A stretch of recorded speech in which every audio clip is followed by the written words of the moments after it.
Hey everyone, welcome back to the channel. In today's video, let's talk about the best way to connect PayPal to Lendio. Now, the best way to do this is to create a direct link between your payment activities and your financial overview.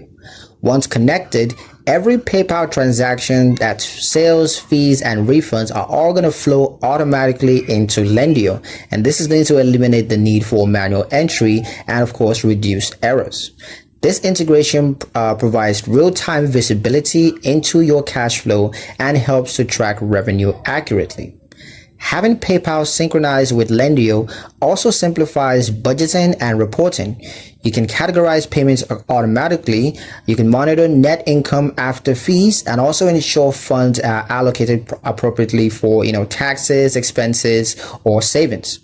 With consistent tracking, business owners gain confidence that no transaction is overlooked and that final decisions are based on complete and accurate data.